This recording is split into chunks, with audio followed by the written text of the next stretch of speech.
사랑하는 우리 염창중앙교회 성도 여러분, 오늘 이렇게 제 모교회 강단에 다시 설 수 있게 해주셔서 정말로 감사드립니다. 제게 염창중앙교회는 단순히 예전에 다녔던 교회가 아니고 제 신앙의 가장 중요한 방향을 정해준 교회였고, 선교의 씨앗이 담긴 곳이며 제가 목회자로 부름받은 기업과 맞닿아 있는 영적인 고향이라고 말하겠습니다. 이렇게 제가 이렇게 강단에 서니까 제 어린 시절에 주일학교에서 저를 가르쳐주던 선생님이나 저를 아들처럼 예뻐해 주시던 집사님이나 장로님이나 권사님도 앞에 계시니까 목사이기 이전에 어렸던 제 모습을 봐주시는 것 같아서 너무 감사하면서도 너무 떨리는 마음입니다. 이제 저희 가정은 베트남으로 나아가는 중요한 전함전 앞에 서 있습니다. 아직 모든 것이 완성된 것도 아니고요, 모든 길이 선명하게 보이는 것도 아닙니다. 그러나 하나님께서 지금까지 인도해 오신 걸음을 돌이켜보면 제 안에 오래전부터 심어주신 마음이 하나의 방향으로 이어지고 있음을 느낍니다. 그래서 저는 오늘 단순히 제가 베트남에 가게 되었습니다 라고 보고를 드리기보다 하나님께서 어떻게 제 삶 속에 이런 교육 선교의 비전을 심어주셨는지, 그리고 그 비전이 염창중앙교회와 어떻게 연결이 되었는지를 나누고 싶습니다. 또한 저를 키워준 모교회가 앞으로도 어떤 교회로 계속 서 있었으면 좋겠는지 감사와 함께 조심스럽게 나누고 싶습니다. 오늘 본문 다시 한번 같이 읽어봤으면 좋겠습니다. 디모데후서 2장 1절과 2절 말씀입니다. 한번 같이 읽어봤으면 좋겠습니다. 내 아들아, 그러므로 너는 그리스도 예수 안에 있는 은혜 가운데서 강하고 또 네가 많은 증인 앞에서 내게 들은 바를 충성된 사람들에게 부탁하라. 그들이 또 다른 사람들을 가르칠 수 있으리라. 아멘. 이 말씀은 바울이 디모데에게 전한 아주 중요한 권면입니다. 바울은 디모데에게 너 혼자 훌륭해라 라고 말하지 않습니다. 바울은 너 혼자 좋은 목회자가 되어라 라고도 말하지 않았습니다. 바울의 관심은 복음의 계승이었습니다. 네가 들은 복음을 충성된 사람들한테 맡겨라. 그리고 그들이 또 다른 사람들을 가르칠 수 있게 하라. 여기에는 복음의 흐름이 있습니다. 바로 바울에게서 디모데에게서 충성된 사람들에게, 또 그 사람들에게서 다른 사람들에게로 복음이 이어졌습니다. 저는 이것이 교회의 사명이라고 믿습니다. 교회는 단순히 사람을 모으는 곳이 아니고 사람을 세우는 곳이라고 저는 믿습니다. 교회는 단순히 예배당을 유지하는 곳이 아니라 복음을 맡을 사람을 길러내는 곳이라고 믿습니다.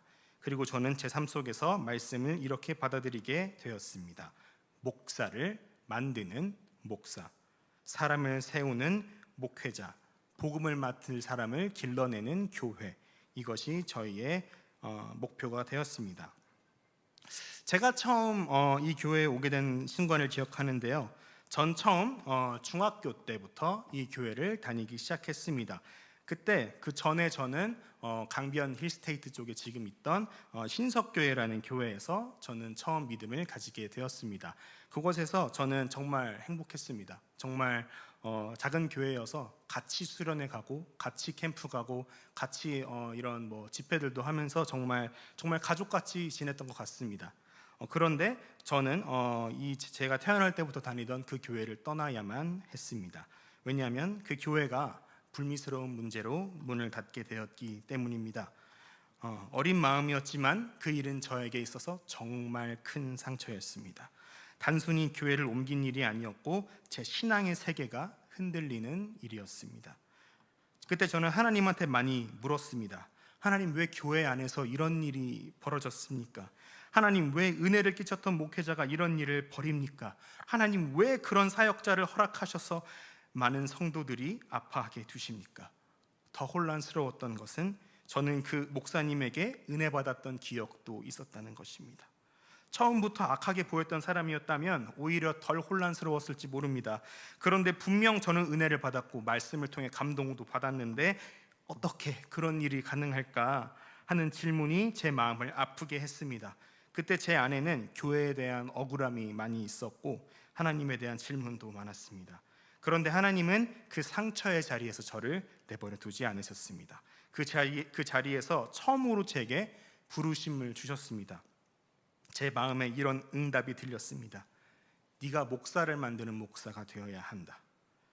처음에는 그 말이 너무 이상했습니다. 중학생이었는데 제가 어떻게 목사를 만듭니까? 제가 목사가 될지도 모르는데 목사를 만드는 목사가 되라니요. 하지만 시간이 지나며 조금씩 깨닫게 되었습니다. 교회의 문제는 결국 사람을 어떻게 세우느냐의 문제입니다. 목회자를 어떻게 세우느냐의 문제입니다. 지도자를 어떻게 훈련하느냐의 문제입니다. 복음을 맡은 사람들이 정말 복음에 합당한 사람으로 세워지느냐의 문제입니다. 목회자가 무너지면 한 사람은 무너지는 것이 아니고 그를 믿고 따르던 성도들이 함께 상처를 입습니다. 공동체가 흔들리고 때로는 다음 세대가 교회를 떠나기도 합니다. 그래서 하나님께서 제게 주신 마음은 이것이었다고 믿습니다. 너 이 받은 상처 원망으로 끝내지 말아라. 그 아픔을 사명으로 바꾸어라. 무너진 교회를 보고 절망만 하지 말고 건강한 사역자를 세우는 일에 네가 삶을 들여라. 사랑하는 성도 여러분, 하나님은 우리의 상처를 버려두지 않으십니다. 우리의 질문을 외면하지 않으십니다. 우리가 겪은 아픔을 그냥 과거의 고통으로 남겨두지 않으십니다. 때로 하나님은 우리의 가장 아픈 자리에서 사명을 시작하십니다. 모세는 자기 민족이 억압받는 현실 속에서 부르심을 받았습니다. 느헤미야는 무너진 예루살렘 성벽 소식을 들으면서 부름을 받았습니다. 바울은 교회를 핍박하던 죄인의 자리에서 부름 받았습니다. 그리고 부족하지만 저 역시 하나님은 교회의 상처를 통해 하나의 질문을 남기셨습니다. 그러는 너는 어떻게 살 거냐?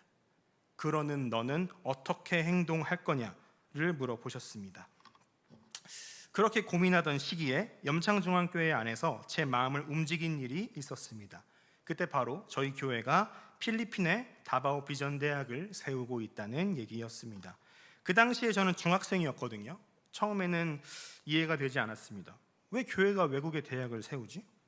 교회를 세우는 것도 아니고 왜 학교를 세우지? 그 먼 필리핀 땅에 왜 대학을 세웠어야 할까? 그런데 그 당시 제 아버지께서 선교부장이셨기 때문에 저는 다바오 비전 대학에 대한 이야기를 가까이에서 많이 들을 수 있었습니다. 그곳에는 사역자가 되기 위해 공부하는 학생들이 있었습니다. 또 사회를 섬기는 선생님이 되기 위해 공부하는 학생들도 있었습니다. 그들은 단순히 지식만 배우는 것이 아니라 그 학교를 통해 하나님을 만나고 삶의 방향을 발견하고 자기 나라와 사회를 섬길 준비를 하고 있었습니다. 그때 제 마음에 처음으로 교육 선교에 대한 소망이 생겼습니다. 선교는 단순히 그냥 교회를 세우는 게 아니고 전도지만 나눠주는 것이 아니었구나, 사람을 세우는 일이었구나라는 것을 저는 깨달았습니다. 학교를 세우는 것은 한날의 다음 세대를 세우는 것이라고 믿게 되었습니다.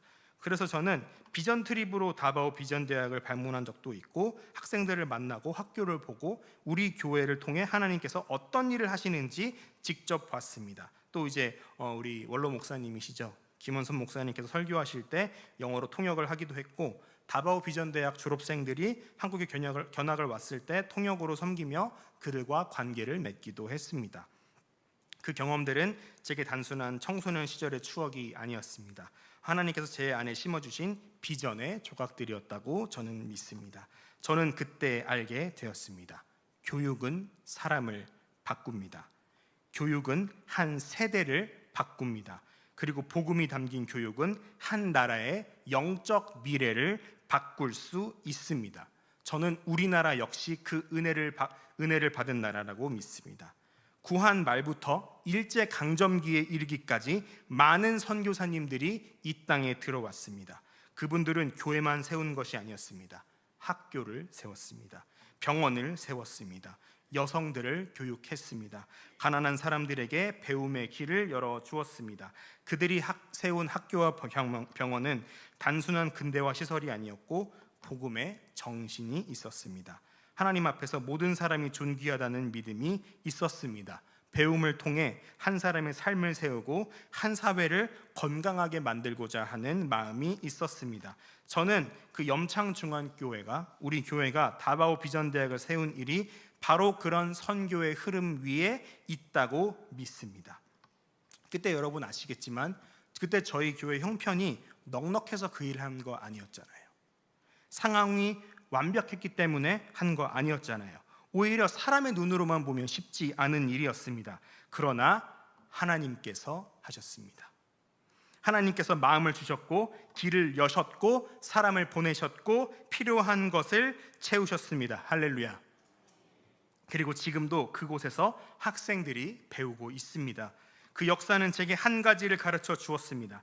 하나님의 일은 우리가 가진 힘의 크기로 결정되지 않습니다. 하나님의 일은 하나님의 부르심에 순종하는 믿음으로 시작됨을 저는 믿습니다. 염창중앙교회는 제게 그것을 보여준 교회입니다. 우리가 적어도 하나님이 크다. 우리가 부족해도 하나님이 보내시면 된다. 우리가 다 알지 못해도 하나님이 길을 여시면 걸어가면 된다. 그래서 제가 지금 베트남을 향해 품고 있는 비전은 어느 날 갑자기 생긴 것이 아니라 이 교회가 제 안에 심어준 씨앗이었습니다. 염창중앙교회가 다바오 비전대학을 통해 보여준 교육 선교의 열매가 제 안에서 다시 싹트고 있는 것입니다. 시간이 지나서 저는 선교의 비전을 품은 아내를 만나게 되었습니다. 제 아내인 주기쁨 전도사 역시 교육 선교에 관심이 많았습니다. 저희는 함께 베트남을 향해 기도하면서 이런 질문을 품게 되었습니다. 이 땅에 복음이 임하려면 어떻게 해야 될까? 단기적인 사역을 넘어 다음 세대를 세우려면 어떻게 해야 할까? 현지인들이 스스로 복음을 배우고 가르치고 교회를 세울 수 있으려면 어떻게 해야 될까? 저희는 그 질문 끝에 마음에 계속 남은 것은 결국 교육이었습니다. 학교였습니다. 제자 훈련이었습니다. 현지 지도자 양성이었습니다. 물론 베트남은 복음이 뿌리내기 쉬운 곳은 아닙니다. 사회적, 문화적, 종교적 환경이 만만하지 않습니다. 우리가 생각하는 방식으로 마음껏 사역하기 어려운 부분도 있습니다. 하지만 동시에 베트남은 교육열이 높은 나라입니다. 젊은 세대는 배우고 성장하려는 열망이 크고 부모들 역시 자녀 교육에 목숨을 걸고 있습니다. 저는 바로 그 지점에서 하나님이 일할 수 있다고 믿습니다. 복음과 교육이 만날 때, 배움에 대한 열망과 하나님을 알고자 하는 갈망이 만날 때 그 땅의 다음 세대가 이 새로운 길이 열릴 수 있다고 믿습니다. 그래서 감사하게도 저희가 베트남을 준비하던 도중에 제 아내인 주기쁨 전도사가 하나님의 도우심으로 하노이에 있는 알프레드 노벨 국제학교에 국제교사로 합격하게 되었습니다. 이것은 저희 가정에게 단순한 직장 이상의 의미가 있습니다. 물론 현실적으로 생활을 도와주셔서 감사하다는 의미도 있지만 동시에 하나님께서 저희 가정을 베트남 땅으로 이끌어 가신 하나의 문이라고 믿습니다. 그래서 저희는 베트남에 가서 처음부터 무리하게 큰 사역을 벌이려 하지 않습니다. 처음부터 건물을 세우거나 학교를 세우거나 교회를 크게 만들겠다고 말하고 싶지도 않습니다. 선교는 조급하면 안 된다고 생각합니다.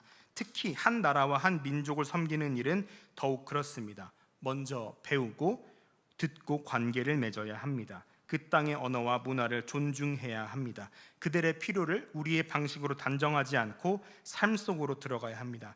그래서 저희의 첫 3년은 기초를 세우는 시간이 될 것입니다. 첫 번째, 현지에 적응하고 관계를 맺는 시간입니다. 언어를 배우고 문화를 배우고 그 사람을 만나고 실제 필요를 듣고자 합니다. 두 번째, 온라인 교회와 제자 훈련의 가능성을 준비하려고 합니다. 현지 상황을 고려할 때 처음부터 공개적인 형태의 사역이 어렵습니다. 그래서 온라인 줌 모임을 통해 말씀을 배우고 목장처럼 삶을 나누고 제자 훈련을 시작할 계획입니다.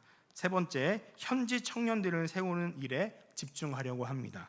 감사하게도 제 장인어른과 장모님께서 이미 베트남에서 선교사로 섬기고 계시기 때문에 그곳에서 만나게 된 현지 청년들을 만날 기회가 있었습니다. 그 청년들과 대화하면서 얻게 된 공통적인 말이 있었습니다. 믿음에 대해 더 배우고 싶은 열망은 있는데 그것을 전문적으로 교육할 수 있는 기관이 없습니다. 그 말이 제 마음에 깊이 남았습니다.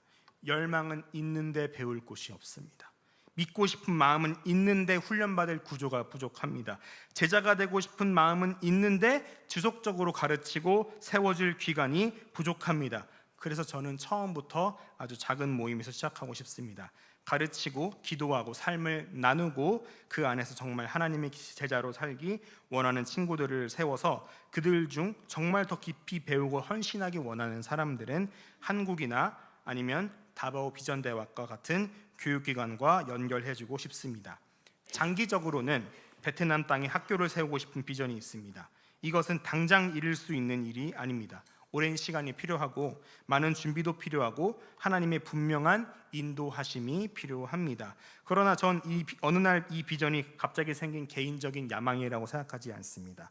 제가 중학생 시절 하나님께서 주셨던 이 부르심이 염창중앙교회가 다바오 비전대학을 통해 보여준 이 모델이 이 베트남 현지 청년들의 실질적인 필요가 제 아내와 만난 이 순간들이 하나로 모인 결과라고 믿습니다. 그래서 저는 베트남에서 제 이름을 남기는 것을 원하지 않습니다. 제 사역을 자랑하고 싶지도 않습니다. 제가 무엇을 크게 해냈다는 말도 하고 싶지 않습니다. 저는 그저 하나님께서 맡기신 사람들을 세우고 싶은 마음입니다. 베트남 사람이 베트남 사람에게 복음을 전하는 것을 보고 싶습니다. 베트남 목회자가 베트남 교회를 세우는 것을 보고 싶습니다. 베트남 선생님들이 복음의 정신으로 학교에서 아이들을 가르치는 날을 보고 싶습니다. 베트남 청년들이 자기 나라와 사회를 통해 책임 있게 섬기는 날을 보고 싶습니다. 그것이 제가 꿈꾸는 교육 선교의 모델입니다. 오늘 본문에서 바울은 디모데에게 네가 많은 증인들 앞에서 내게 들은 바를 충성된 사람들에게 부탁하라. 바울이 디모데에게 모든 것을 혼자 하라고 말하지 않았습니다. 너 혼자 영웅이 되라고 하지 않았고 바울은 충성된 사람들에게 부탁하라라고 말했습니다. 이것이 저는 제자 훈련이라고 믿고 교육 선교라고 믿고 교회의 미래라고 믿습니다. 교회가 건강하려면 한 사람에게 모든 것이 집중되어서는 안 됩니다. 한 사람의 은사, 한 사람의 카리스마, 한 사람의 지도력에만 의존하면 위험합니다. 목회자 한 사람이 무너지면 공동체 전체가 흔들릴 수 있습니다. 그래서 교회는 사람을 세워야 합니다. 말씀 위에 세워진 사람, 인격이 훈련된 사람, 복음을 왜곡하지 않는 사람, 권력을 자기 욕망으로 사용하지 않는 사람, 약자를 돌보는 사람, 하나님 앞에서 두려움을 아는 사람을 세워야 합니다. 저는 목사를 만드는 목사를 그 부르심을 그렇게 이해합니다. 단순히 목회자 자격만을 가진 사람을 배출하는 것이 아니라 복음을 맡길 수 있는 사람, 하나님의 양들을 자기 욕망의 도구로 삼지 않는 목자를 세우는 것, 교회를 자기 왕국으로 만들지 않는 사역자를 만드는 것, 상처 입은 사람을 더 짓밟지 않고 그리스도의 마음으로 돌보는 사람을 세우는 것입니다. 그리고 이것은 목회자에게만 해당되는 말이 아닙니다. 부모는 자녀를 세워야 합니다. 교사는 학생을 세워야 합니다. 선배 신앙인은 후배 신앙인을 세워야 합니다. 교회는 다음 세대를 세워야 합니다. 한국 교회는 다른 민족의 교회를 세워야 합니다. 우리가 받은 교회가 우리 세대에서 멈추면 안 됩니다. 할렐루야. 우리가 받은 복음이 우리 교회 안에서만 고이면 안 됩니다. 할렐루야. 우리가 받은 축복이 우리 민족 안에서만 머물러서도 안 됩니다. 하나님께서 한국교회에 은혜를 주신 이유는 우리만 잘 살라고 주신 것이 아닙니다. 우리가 받은 것을 흘려보내라고, 우리를 통해 또 다른 사람들을 세우라고 주신 것입니다. 사랑하는 염창중앙교회 성도 여러분, 저는 오늘 감사한 마음으로 동시에 조심스러운 마음으로 우리 교회가 앞으로도 붙들었으면 하는 방향을 나누고 싶습니다. 첫째, 우리 교회가 계속 사람을 세우는 교회가 되었으면 좋겠습니다. 교회는 프로그램이 많아서 건강한 것이 아니고, 건물이 있어서 건강한 것도 아니고, 재정이 넉넉해서 건강한 것도 아닙니다. 필요합니다. 하지만 교회의 본질은 사람을 세우는 것이라고 믿습니다. 한 아이가 하나님을 사랑하는 사람으로 자라나고, 한 청년이 자기 인생을 하나님을 위해 드리기로 결단하고, 한 성도가 교회 안에서 받은 사랑을 세상 속에서 흘려보내는 것이 교회의 열매라고 믿습니다. 저는 그 부족하지만 그 열매 중 하나라고 믿습니다. 제가 완성된 사람이라는 뜻은 아닙니다. 오히려 여전히 부족하고 연약합니다. 그러나 이 우리 교회는 내 안에 말씀을 사랑하는 마음, 선교를 향한 마음, 교육을 향한 복음의 확장을 꿈꾸는 마음을 심어 주셨습니다. 그래서 우리 교회가 앞으로도 다음 세대를 포기하지 않았으면 좋겠습니다. 아이들을 숫자로 보지 않았으면 좋겠고, 청년들을 단순히 일꾼으로만 보지 않았으면 좋겠습니다. 어르신들을 과거의 세대로만 보지 않았으면 좋겠습니다. 모든 세대가 하나님 나라의 사람입니다. 모든 세대가 세워져야 할 사람입니다. 그리고 모든 세대가 또 다른 사람을 세울 수 있는 사람입니다. 두 번째, 우리 교회가 선교하는 교회가 되었으면 좋겠습니다. 염창중앙교회는 이미 다바오 비전대학을 통해 이미 선교의 유산이 있는 교회입니다. 하지만 저는 우리 교회가 그 유산을 과거의 자랑으로만 남겨두지 않기를 바랍니다. 옛날에 우리가 이런 일 했다라고 머물러 있지 않았으면 좋겠습니다. 하나님께서 우리 교회를 통해 과거에 일하셨다면 앞으로도 일하실 수 있습니다. 하나님께서 필리핀 땅에 세웠다면 베트남 땅에도 세우실 수 있습니다. 하나님께서 우리의 작은 순종을 사용하셨다면 앞으로도 사용하실 수 있습니다. 선교는 교회가 여유 있을 때 하는 선택 과목이 아니고 본질입니다. 교회는 보냄받은 공동체였기 때문입니다. 교회가 안으로만 향하면 약해집니다. 우리 문제만 붙들고 있으면 생명력을 잃지만 밖으로 흘려보낼 때 교회 안에도 새 힘을 주십니다. 세 번째, 우리 교회가 교육 선교의 비전을 계속 꿈꾸었으면 좋겠습니다. 이 교육 선교는 단기간의 결과가 나타나지 않아요.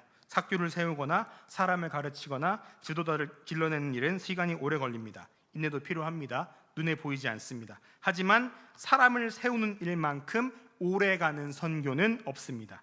한 번의 행사 지나갑니다. 한 번의 집회도 지나갑니다. 하지만 제대로 세워진 한 사람은 또 다른 사람을 세웁니다. 한 명의 교회가, 한 명의 교사가 수많은 학생을 가르치고 한 명의 목회자가 공동체를 가르치며 한 명의 지도자가 한 지역을 변화시킬 수 있습니다. 바울이 디모데를 세웠고 디모데가 충성된 사람들을 세웠고 그 사람들이 가르쳤던 것처럼 교육 선교는 복음이 지속되게 하는 일입니다. 사랑하는 성도 여러분, 오늘 이 자리에서 꼭 저는 감사의 말씀을 드리고 싶습니다. 저를 키워주셔서 감사합니다. 제가 중학생 때 이 상처와 혼란 속에서 이 교회에 왔을 때 이 교회는 저를 받아줬습니다. 완벽한 공동체였다는 것은 아니지만 이 공동체를 통해 제게 다시 교회를 보게 하셨고 선교를 보게 하셨고 교육의 중요성을 보게 하셨습니다. 제가 청소년 시절 다바오 비전대학을 볼 수 있던 것도, 비전 트립을 통해 그 현장을 볼 수 있던 것도, 통역으로 섬기며 선교의 사람들과 관계를 맺을 수 있던 것도 이 교회 안에서 주어진 은혜였습니다. 저는 그것을 잊지 않고 베트남 땅으로 나아가는 길도 저 혼자 새롭게 시작하는 길이라고 생각하지 않습니다. 이 교회가 제 안에 심어준 믿음과 선교의 유산을 가지고 가는 길이라고 믿습니다. 그러니까 저희 가정을 위해 기도해 주세요. 저희가 유명한 사역자가 되도록 기도하지 마십시오. 큰 업적을 쌓으려고 기도하지 마십시오. 다만 이렇게 기도해 주십시오. 하나님, 이 가정이 먼저 겸손하게 배우게 하시옵소서. 사람을 이용하지 않고 사랑하게 하시옵소서. 성과를 쫓지 않고 제자를 세우게 하시고 베트남 땅에서 복음을 맡을 사람들을 세우게 해달라고 기도해 주시옵소서. 저희에게 가장 필요한 것은 기도입니다. 그리고 교회의 사랑이 필요합니다. 말씀을 맺겠습니다. 바울은 디모데에게 말했습니다. 내게 들은 바를 충성된 사람들에게 부탁해서 또 다른 사람들을 가르칠 수 있도록 해라. 복음은 이어집니다. 누군가 우리에게 복음을 전했습니다. 누군가 우리를 가르쳤고 우리를 세워주셨습니다. 이제 우리 차례입니다. 우리가 받은 복음을 반드시 맡겨야 하고 흘려보내야 하며 다른 민족에게 세워야 합니다. 염창중앙교회가 저를 세웠듯이 저도 베트남 땅에서 누군가를 세우고 싶습니다. 염창중앙교회가 다바오 비전대학을 통해 필리핀의 다음 세대를 섬겼듯이 베트남 땅에서도 새로운 일을 시작하시기를 소망합니다. 저는 믿습니다. 우리 교회를 통해 하신 일을 앞으로도 계속하실 것이며 우리 교회의 작은 순종을 사용하실 것입니다. 하나님께서 저희 가정의 연약한 발걸음도 사용하실 것입니다. 교회는 사람을 세우는 곳이며 선교는 사람을 세우는 것이며 교육은 다음 세대를 세우는 것입니다. 복음은 세워진 사람들을 통해 또 다른 사람에게 흘러갑니다. 저는 그래서 언젠가 제가 사역하던 베트남 땅에서 이런 고백이 나오기를 소망합니다. 하나님께서 우리를 세우셨습니다. 하나님께서 우리에게 복음을 맡기셨습니다. 이제 우리도 또 다른 사람을 세우셨습니다. 이 길에 기도와 사랑으로 함께해 주셔서 감사합니다. 저를 키워주셔서 정말 감사합니다. 저희 가정을 통해 가정을 위해 마음 써주셔서 감사합니다. 이 염창중앙교회가 앞으로도 하나님 나라를 위해 사람을 세우는 교회로, 선교하는 교회로, 다음 세대를 품는 교회로 더욱 귀하게 쓰임받기를 주님의 이름으로 축복하겠습니다. 기도하겠습니다. 하나님 아버지, 감사합니다. 저를 이 교회에서 교육받게 하셔서 선교사로 나가게 되었습니다. 주님, 이 우리 교회 모든 분들이 저를 위해 기도해 주신 덕분에 제가 이렇게 잘 있습니다. 선교를 나가게 되었습니다. 우리 교회가 그곳에서 머물러 있지 않기를 바랍니다. 다음 세대를 위해, 세계를 위해, 이 지역을 위해, 모든 사람들을 위해 복음을 전파하는, 발전되는, 더욱더 변화되는 교회가 되기를 아버지 하나님 인도하여 주시고 이끌어 주시옵소서. 어린 시절에 상처받은 저를 치료해 주신 것처럼 우리 교회가 앞으로도 많은 사람들을 치유하고 복음을 전하는 일에 최선을 다할 수 있는 염창중앙교회가 될 수 있도록 주님 도와 주시옵소서. 감사드리며 살아계신 예수님의 이름으로 기도드렸습니다. 아멘.